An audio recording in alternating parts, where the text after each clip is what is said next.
চাপৰত দুষ্কৃতিকাৰীয়ে সংঘটিত কৰিলে এক ভয়ংকৰ কাণ্ড।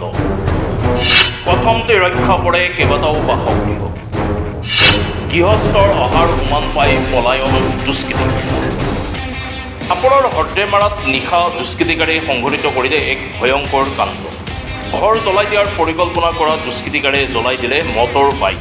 গৃহস্থৰ টোপনিৰ পৰা সাৰ পোৱাৰ উমান পাই দৌৰি পলায়ন কৰিলে দুষ্কৃতিকাৰী। গৃহস্থই চিঞৰি চিঞৰি প্ৰতিবেশীক মাতি দিয়াত প্ৰথমতে ৰক্ষা পৰে কেইবাটাও বাসগৃহ।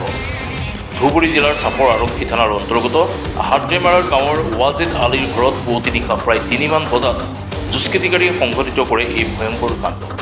অভিযোগ অনুসৰি পুৰণি কাজিয়াৰ অজুহাত লৈ ভাবুকি প্ৰদান কৰি অহা দুষ্কৃতিকাৰী দলটোৱে নিশা ঘৰ জ্বলাই দিয়াৰ পৰিকল্পনাৰে বাৰান্দাত থৈ দিয়াৰ বাইকখনকে জ্বলাই দিয়ে। ঠিক সেই সময়তেই গৃহস্থৰ সাৰ পাই জুই পোহৰ দেখি বাহিৰলৈ ওলাই আহোঁতেই দুষ্কৃতিকাৰী দলটো পলায়ন। ইপিনে বাৰান্দাত ডাউৰকৈ জ্বলি থকাৰ বাইকখন চাই চিঞৰি চিঞৰি প্ৰতিবেশীক মাতি দিয়ে। লগে লগে ঘৰৰ মানুহ আৰু প্ৰতিবেশীয়ে ঘটনাস্থলীত উপস্থিত হৈ বাইকখনৰ জুই নুমাবলৈ সক্ষম হয়। উত্তৰ ঘটনাৰ সন্দৰ্ভত চাপৰ আৰক্ষীক অৱগত কৰোৱাত আৰক্ষী ঘটনাস্থলীত উপস্থিত হৈ তদন্ত আৰম্ভ কৰে। ঘটনাৰ তদন্ত কৰি দোষীক কঠোৰ শাস্তিৰ দাবী তুলিছে ভুক্তভোগীয়ে। যোৱা নিশা 3টা বজাত মোৰ ছোৱালীজনী কান্দি উঠাত মই সাৰ পাইছোঁ। সাৰ পাই দেখোঁ বাইকখনত দমদমকৈ জুই জ্বলি আছে, ডাঙৰকৈ জুই জ্বলি আছে। তাত আছিলে 2জন মানুহ। বাইকখনত যে জুই লগাই দিছে 2জন মানুহ আছিলে। মানুহ 2জন হ'ল, মই চিনি পাইছোঁ। এজন হ'ল কৰিমুদ্দিন আৰু আনজন হ'ল আলম। এই 2জন মানুহ আহি আমাৰ বাইকখনত জুই লগাই দিছে। জুই লগাই দিয়াতে আমাৰ ঘৰ বাৰী জুই লাগিব খুজিছিলে। তাৰ কাৰণটো হৈছে তাৰ লগত আৰু এটা আগত ঘটনা হৈছিল। সিহঁতে মানে পৰিকল্পনা কৰিছিল আমাক মাৰিবৰ কাৰণে, আমাৰ ঘৰ বাৰী জ্বলাই দিব এনেকৈ ভয় ভাবুকি দিছিল। তো মইতো গম পোৱা নাছিলোঁ, মই আছিলোঁ বাহিৰত। যেতিয়া মই ঘৰত আহিছোঁ, এতিয়া এমাহ হ'ল। এমাহৰ মূৰত সিহঁতে প্লানিং কৰিছে। প্লানিং কৰি আমাৰ পৰিয়ালক ইয়াত উচ্ছেদ কৰি দিব, পৰিয়ালক ইয়াত থাকিব নিদিব, এনেকুৱা ভয় ভাবুকি আগৰ পৰা দি আহিছে, এতিয়ালৈকে দি আহিছে। কাজিয়া কমচে কম মানে 4-5 মাহ হৈ গ'ল। 4-5 মাহ হৈ গ'ল মই বাহিৰত আছিলোঁ।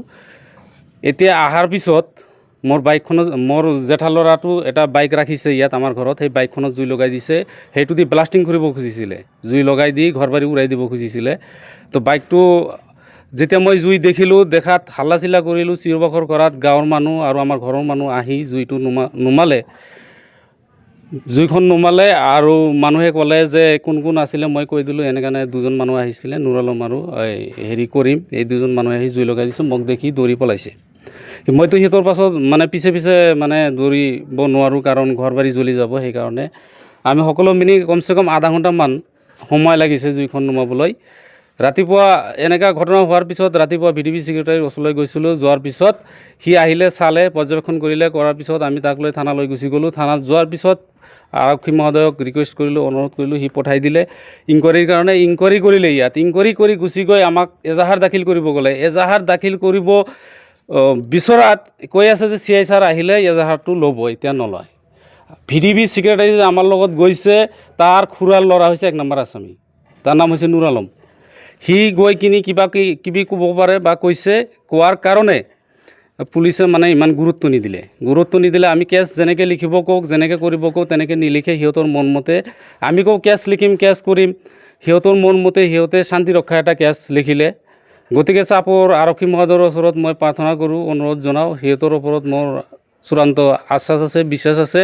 সিহঁতে যাতে ঘটনাটো অনতিপলমে তদন্ত কৰি আমাক ন্যায় দিয়ে। আমি ন্যায় বিচাৰোঁ।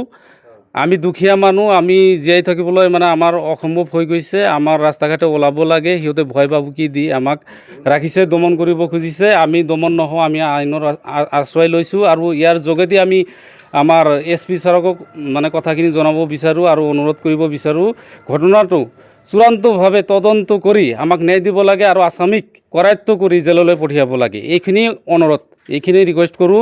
মই আমাৰ চাপৰ আৰক্ষীৰ ওপৰত বিশ্বাস আছে। এইখিনিয়ে মোৰ কথা। মোৰ নাম হ'ল হৰ্দেমাৰা।